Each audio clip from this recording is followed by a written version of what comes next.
بسم اللہ الرحمن الرحیم۔ اللہ سبحانہ وتعالیٰ کا ایک نام الرازق اور الرزاق ہے۔ یہ دونوں کا معنی تقریباً ایک ہی ہے، لیکن اللہ سبحانہ وتعالیٰ قرآن کے اندر صرف الرزاق کا نام جو ہے استعمال کیے ہیں۔ الرازق جو ہے اللہ کے نبی صلی اللہ علیہ وسلم جو ہے ثابت کیے ہیں احادیث کے اندر۔ اللہ سبحانہ وتعالیٰ قرآن کے اندر فرماتے ہیں ان اللہ هو الرزاق ذو القوۃ المتین، یقیناً اللہ سبحانہ وتعالیٰ رزاق ہے، رزق دینے والے ہیں، ذو القوۃ طاقتور ہے، المتین مضبوط ہے۔ اور ایک حدیث اللہ سبحانہ وتعالیٰ دوسری آیت کے اندر فرماتے ہیں دعائی شکل کے صورت میں، فرماتے ہیں وَارْزُقْنَا وَأَنْتَ خَيْرُ الرَّازِقِينَ، اے اللہ آپ رزق دیجئے، یقیناً آپ سب سے بہتر رزق دینے والے ہیں۔ حدیث کے اندر اللہ کے نبی صلی اللہ علیہ وسلم فرماتے ہیں ان اللہ هو الخالق القابض الباسط الرازق المساعر، اللہ سبحانہ وتعالیٰ یقیناً پیدا کرنے والے اور رزق میں کشادگی دینے والے، رزق میں وغیرہ میں تنگی کرنے والے، اور اسی طریقے سے رزق دینے والے اور داموں کو بڑھانے اور کم کرنے والے صرف اللہ سبحانہ وتعالیٰ ہی ہے۔ تو اس کے اندر جو ہے اللہ کے نبی صلی اللہ علیہ وسلم اللہ کا ایک نام الرازق کو جو ہے ثابت کیے ہے۔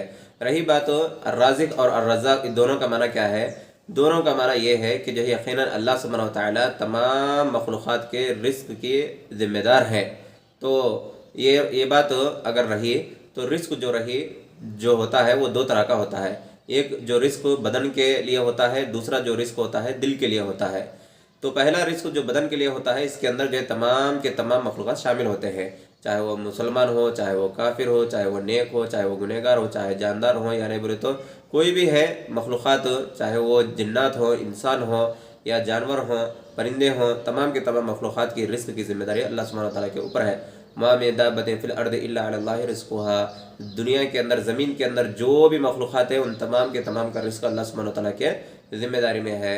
اب رہی بات دل کا جو رزق ہے، اس کے اندر جو ہے کافر اور مشرک اور منافق لوگ جو ہے شامل نہیں ہوتے ہیں، بلکہ اس رزق کے اندر صرف جو ہے نیک لوگ، اللہ کے بندے، اور اسی طریقے سے مسلمان، مومن، اور اسی طریقے سے انبیاء، شہداء، صالحین، یہی لوگ جو ہے شامل ہوتے ہیں۔ ان کے علاوہ کوئی بھی اس رزق کے اندر شامل نہیں ہو سکتا۔ اس کی دلیل اللہ سبحانہ وتعالیٰ قرآن کے اندر فرماتے ہیں وَمَن يُؤْمِن بِاللَّهِ وَيَعْمَلْ صَالِحًا يُدْخِلْهُ جَنَّاتٍ تَجْرِي مِن تَحْتِهَا الْأَنْهَارُ خَالِدِينَ فِيهَا أَبَدًا قَدْ أَحْسَنَ اللَّهُ لَهُ رِزْقًا۔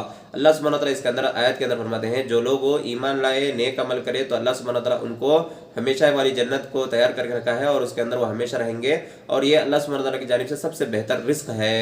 تو اس آیت کے اندر اللہ سبحانہ وتعالیٰ ایمان لانے کو، نیک عمل کرنے کو اور جنت میں داخل ہونے کو رزق کا لفظ استعمال کیا ہے۔ تو یہ رزق ہے جو صرف اللہ سبحانہ وتعالیٰ مومن بندوں کو جو ہے، مسلمانوں کو، انبیاء کو جو ہے عطا کرتے ہیں۔ یہ رزق کے اندر جو ہے کافر اور اسی طرح کے مشرک لوگ جو ہے شامل نہیں ہو سکتے۔ تو یہ مختصر جو ہے اللہ سبحانہ وتعالیٰ کے ایک نام الرازق اور الرزاق کی تفسیر رہی۔